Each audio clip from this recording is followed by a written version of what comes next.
Hello दोस्तों, नमस्कार। आप सभी लोग स्वस्थ हों, सुखी हों, इसी कामना के साथ आज की स्टोरी का आरंभ करते हैं। और आज का हमारा टॉपिक है आंवला नवमी। जैसा कि आप लोगों को पता ही है कि गुरुवार को आंवला नवमी की पूजा की जाती है। तो आइए आपको बताते हैं पूजन विधि और इसकी व्रत और कहानी के बारे में। तो कार्तिक माह के शुक्ल पक्ष की नवमी बहुत खास और शुभ मानी जाती है। इस दिन उत्तर भारत और मध्य भारत में अक्षय नवमी या आंवला नवमी का पर्व मनाया जाता है, जबकि दक्षिण और पूर्व भारत में इसी दिन जगद्धात्री पूजा का पर्व मनाया जाता है। मान्यता है कि इस दिन अच्छे कार्य करने से अगले कई जन्मों तक हमें इसका पुण्य फल मिलता रहेगा। और हमारे जो ग्रंथों के अनुसार आंवला नवमी के दिन आंवले के पेड़ पर भगवान विष्णु और शिव जी की वास करते हैं। इसीलिए इस दिन सुबह उठकर इस वृक्ष की सफाई करनी चाहिए। साथ ही इस पर दूध एवं फल चढ़ाना चाहिए, पुष्प अर्पित करने चाहिए और धूप दीप दिखाना चाहिए। शास्त्रों के अनुसार आंवला नवमी या अक्षय नवमी उतनी ही शुभ और फलदायी है जितनी कि वैशाख मास की अक्षय तृतीया। तो आइए जानते हैं इसकी पूजन विधि। प्रातः काल स्नान कर आंवले के वृक्ष की पूजा की जाती है। पूजा करने के लिए आंवले के वृक्ष की पूर्व दिशा की ओर उन्मुख होकर षोडशोपचार पूजन करें। दाहिने हाथ में जल, चावल, पुष्प आदि लेकर व्रत का संकल्प करें। संकल्प के बाद आंवले के वृक्ष के नीचे पूर्व दिशा की ओर मुख करके ओम धात्रे नमः मंत्र से आहानादि षोडशोपचार पूजन करें। आंवला के वृक्ष की जड़ में दूध की धारा गिराते हुए पितरों का तर्पण करें। फिर कपूर और घृत पूर्ण दीप से आंवले के वृक्ष की आरती करें। अब पूजन की कथा कहें एवं सभी महिलाएं इकट्ठा होकर कथा सुनें। पूजा के बाद पेड़ की कम से कम 7 बार परिक्रमा करें, तभी सूत भी लपेटें। वैसे मान्यता है कि जो भी इस दिन आंवले के वृक्ष की 108 बार परिक्रमा करता है उसकी सारी मनोकामनाएं पूरी होती हैं। परिक्रमा के समाप्त होने पर फिर वही पेड़ के नीचे अथवा पास में बैठकर भोजन करें। ऐसी मान्यता है कि इस परंपरा की शुरुआत माता लक्ष्मी ने की थी। इस संदर्भ में कथा है कि एक बार माता लक्ष्मी पृथ्वी भ्रमण करने आई। रास्ते में भगवान विष्णु एवं शिव की पूजा एक साथ करने की इच्छा हुई। लक्ष्मी माँ ने विचार किया कि एक साथ विष्णु एवं शिव की पूजा कैसे हो सकती है।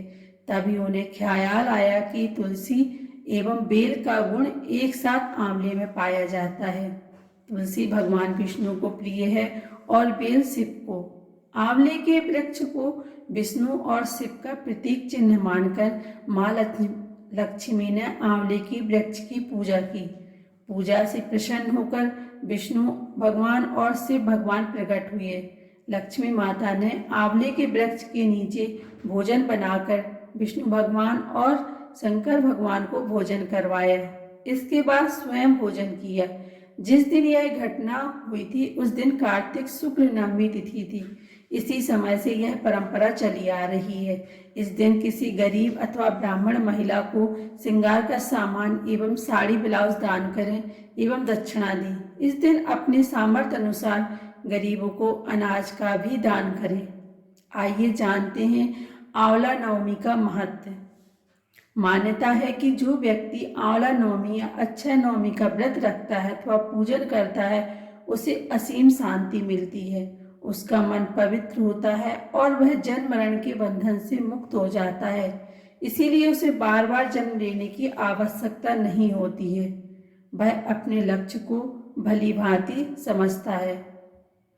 और जो महिलाएं आंवला नवमी की पूजा करती हैं उन्हें उत्तम संतान की प्राप्ति होती है और दीर्घायु होती हैं और समाज में प्रतिष्ठा प्राप्त करती हैं। वह अपने वंश का नाम रोशन करने वाले होते हैं। इसके अतिरिक्त इस पूजा से घर का वंश भी बढ़ता है। और मानते हैं कि आंवला नवमी की पूजा से पति पत्नी के बीच रिश्ते बहुत ही मधुर होते हैं। दोनों के बीच आपसी तालमेल बहुत अच्छा रहता है। इसका एक वैज्ञानिक फायदा भी है। कहा जाता है कि आंवले के सेवन से गरिष्ठ भोजन जल्दी से पच जाता है। आंवला नवमी के दिन आंवले के पेड़ के नीचे बैठकर ही भोजन करना चाहिए। मान्यता है कि इस दिन भोजन करते समय यदि आपकी थाली में आंवले या उसका पत्ता गिरे तो यह बहुत ही शुभ संकेत होता है। माना जाता है इससे आप वर्ष भर स्वस्थ रहेंगे। अक्षय नवमी को कार्तिक शुक्ल नवमी भी कहते हैं। इसी दिन द्वापर युग का भी आरंभ हुआ था। इसके अतिरिक्त इस दिन भगवान विष्णु ने कूष्मांडक नामक असुर का वध किया था। तभी उसके रोम से कूष्मांड नामक बेल उत्पन्न हुई थी। इसलिए इस बेल का दान करने से बेहतर परिणाम मिलते हैं। आंवला नवमी की पहली कथा। किसी समय काशी नगरी में एक व्यापारी और उसकी पत्नी रहते थे। उनकी कोई संतान नहीं थी। इसी कारण व्यापारी की पत्नी हमेशा दुखी रहती थी। एक दिन उसे किसी ने कहा कि यदि वह संतान चाहती है तो उसे किसी जीवित बच्चे की बलि भैरव को चढ़ानी होगी। उसने यह बात अपने पति से कही, लेकिन पति को यह बात जरा भी पसंद नहीं आई, क्योंकि उसकी पत्नी को संतान की बहुत अधिक लालसा थी। इसीलिए उसने पति से छुपाकर और अच्छे बुरे की परवाह किए बने एक बच्चा चुराकर उसकी बलि भैरव बाबा को दे दी। इसका गंभीर परिणाम हुआ और व्यापारी की पत्नी को कई रोग हो गए। पत्नी की यह हालत देख व्यापारी दुखी था। उसने इसका कारण पूछा तो पत्नी ने बताया कि बच्चे की बलि के कारण उसकी यह हालत हुई है। यह सुनकर व्यापारी को बहुत क्रोध आया, लेकिन पत्नी की हालत से वह दुखी था। इसीलिए उसने उपाय बताया कि वह इस पाप से मुक्ति के लिए गंगा स्नान करे और सच्चे मन से ईश्वर से प्रार्थना करे। व्यापारी की पत्नी ने कई दिनों तक यह किया। इससे प्रसन्न होकर गंगा माता ने एक बूढ़ी औरत के रूप में व्यापारी की पत्नी को दर्शन दिया और कहा कि उसके शरीर से सारे रोग दूर हो जाएंगे यदि वह कार्तिक मास की शुक्ल पक्ष की नवमी के दिन वृंदावन में व्रत रखकर आंवले के वृक्ष की पूजा करे। व्यापारी की पत्नी ने बड़े विधि विधान से आंवला नवमी का व्रत पूजन किया। इससे शीघ्र ही उसके सभी कष्ट दूर हो गए और उसे एक स्वस्थ और सुंदर संतान की प्राप्ति हुई। इसी दिन से महिलाएं सुख, सौभाग्य, रोग मुक्ति और उत्तम संतान सुख की प्राप्ति के लिए आंवला नवमी की व्रत करती हैं। आइए जानते हैं आंवला नवमी की दूसरी कथा। एक राजा था। उसका प्रण था कि वह रोज सवा मन आंवले दान करके ही खाना खाता था। इससे उसका नाम आंवलैया राजा पड़ गया। एक दिन उसके बेटे बहू ने सोचा कि राजा इतने सारे आंवले रोजाना दान करता है, इस प्रकार तो एक दिन सारा खजाना खाली हो जाएगा। इसीलिए बेटे ने राजा से कहा कि उसे इस तरह दान करना बंद कर देना चाहिए। बेटे की बात सुनकर राजा को बहुत दुख हुआ और राजा रानी महल छोड़कर बियाबान जंगल में जाकर बैठ गए।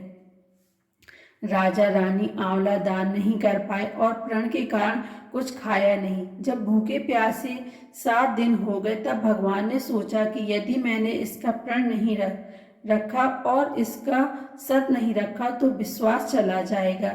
इसीलिए भगवान ने जंगल में ही महल, राज और बाग बगीचे सब बना दिए और ढेरों आंवले के पेड़ लगा दिए। सुबह राजा रानी उठे तो देखा कि जंगल में उनके राज्य से भी दुगना राज्य बसा हुआ था। राजा रानी से कहने लगे, रानी देख कहते हैं सत मत छोड़ो, सूरमा सत छोड़या पत जाए, सत की छोड़ी लक्ष्मी फिर मिलेगी आए। आओ नहा धोकर आंवला दान करें और भोजन करें। राजा रानी ने आंवले दान करके खाना खाया और खुशी खुशी जंगल में रहने लगे।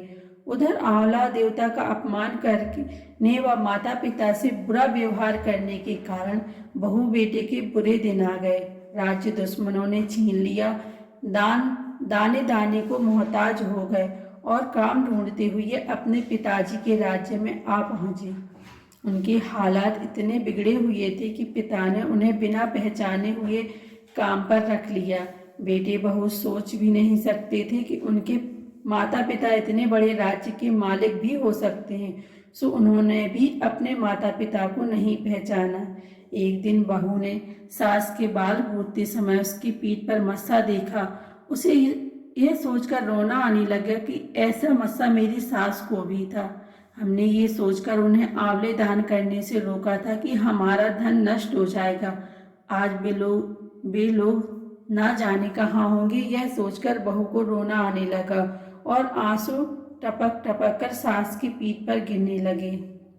रानी ने तुरंत पलट कर देखा और पूछा कि तू क्यों रो रही है। उसने बताया, आपकी पीठ जैसा मस्सा मेरी सास की पीठ पर भी था। हमने उन्हें आंवले दान करने से मना कर दिया था, इसीलिए वे घर छोड़कर कहीं चले गए। तब रानी ने उन्हें पहचान लिया, सारा हाल पूछा और अपना हाल बताया। अपने बेटे बहू को समझाया कि दान करने से धन कम नहीं होता बल्कि बढ़ता है। बेटे बहू भी अब सुखी से राजा रानी के साथ रहने लगे। हे भगवान, जैसे राजा रानी का सत रखा वैसे सबका सत रखना, कहते सुनते सारे परिवार को सुखी करना। धन्यवाद दोस्तों, ये थी आंवला नवमी की कहानी।